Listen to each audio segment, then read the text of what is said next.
In this video, we're going to run down what Tether is, why it's important to you, why it's important to global macroeconomics, the FUD about Tether, and why it's likely that the US government is actually going to sanction them and cause havoc for crypto.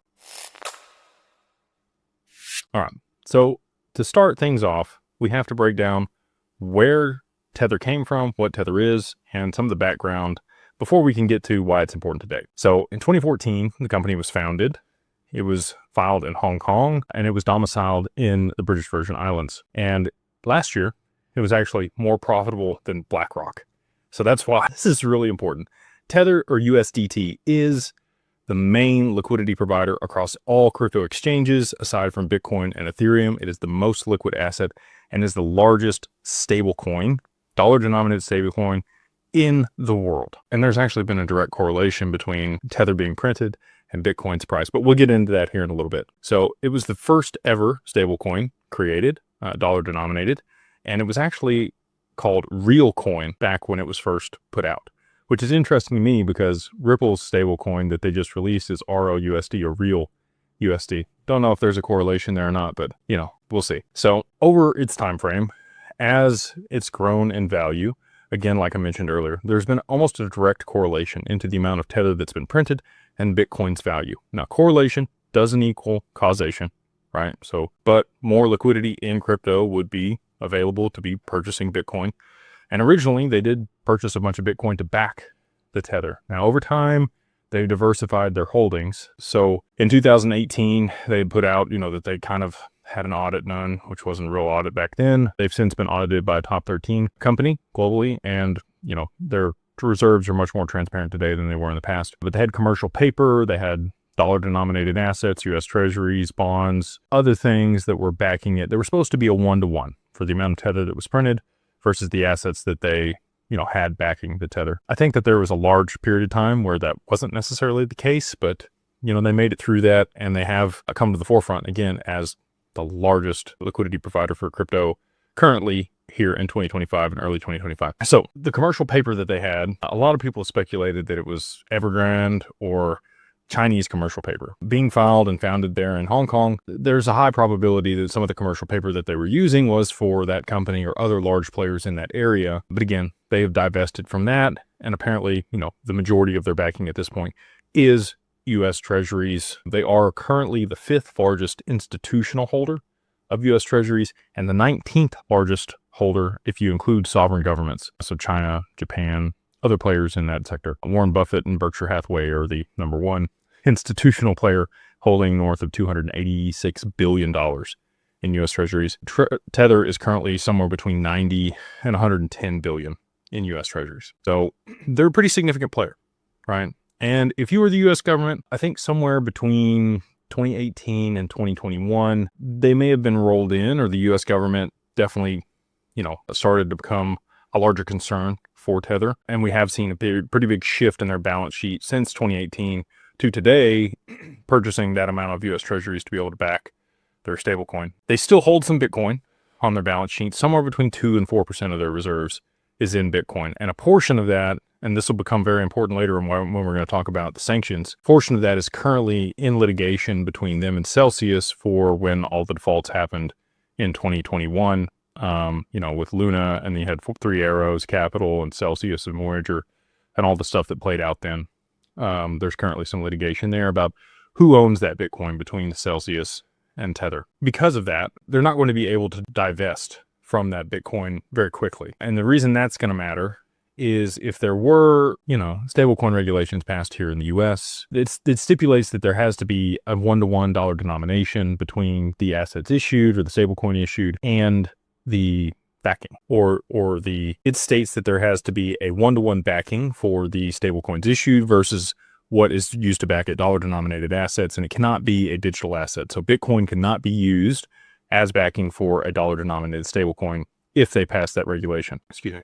Since 2018, I think the U.S. government has potentially used Tether to soak up debt that has been sold off by other nations. This could include Russia and China and a lot of the other BRICS nations that have started to move away from the US dollar. They've been selling their treasuries onto the market in large volumes, and the US government didn't want to be the one to buy that up. So I think there's a potential that Tether has been a patsy, basically, for the U.S. government to soak up a lot of those treasuries as they've flown onto the market. And I think that that's going to become even more important on the other side of regulations, because if you wanted to dismantle this company or stymie its growth and allow for large fintech companies or banks and institutions or other enterprises here in the U.S. to surmount it and become the player or the main liquidity provider in digital assets, or even the U.S. government to do so, you would want a way to restrict its growth or hold it back. And the other piece that's very interesting about Tether is it's a public blockchain, right? It operates on top of Tron or Ethereum or some of the other layer 2s on Ethereum, including Polygon or Matic, which many people know. And you can use that dollar-denominated stablecoin in any one of those networks to send value, and large amounts of value. Hundreds of millions of dollars can flow through Tether. I don't want to say fairly easily, but much easier than almost any other stablecoin. There's not enough liquidity in USDC or Paxos or basically anything else out there besides Bitcoin to send those values. So if you sanctioned other countries like the US government did in 2020 against Russia, well, you would want visibility on how they were moving large amounts of money. And Tether would provide a really good way to do that. If you had a backdoor and you could see which accounts were moving that money and who was operating those accounts, it would give you a really good understanding of, who was operating outside the system, outside of SWIFT, which is what they used to sanction Russia and Iran.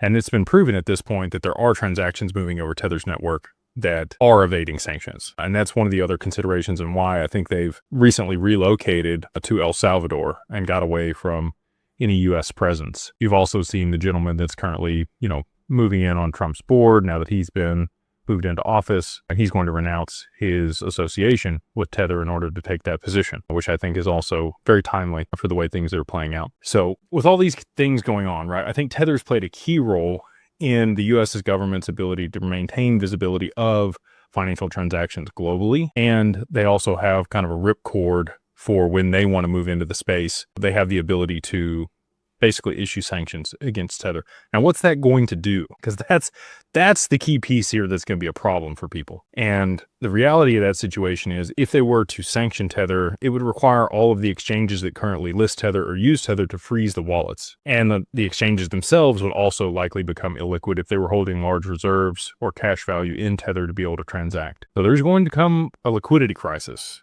in crypto, in my opinion, when the U.S. government passes stablecoin regulation here in the U.S., and Tether is not able to divest their Bitcoin that's currently on their balance sheet, or they use, again, the transactions that have transpired between Russia and Iran and some of the other sanctioned countries that have moved over the network. They should have recourse to be able to sanction the network itself and potentially the company. So, and they've also proven that stablecoin business is very lucrative. Again, last year Tether was more profitable than even BlackRock, which is the largest financial corporation on the planet, managing north of $10 trillion.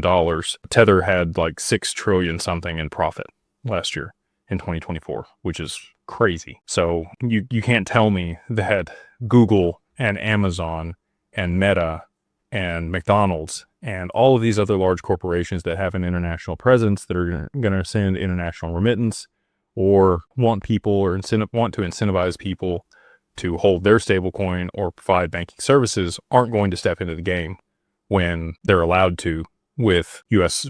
passing stablecoin regulation, potentially here in Q1 of 2025. So there you have it. That's why I think you're going to see Tether actually sanctioned by the U.S. government and a liquidity crisis happen in crypto.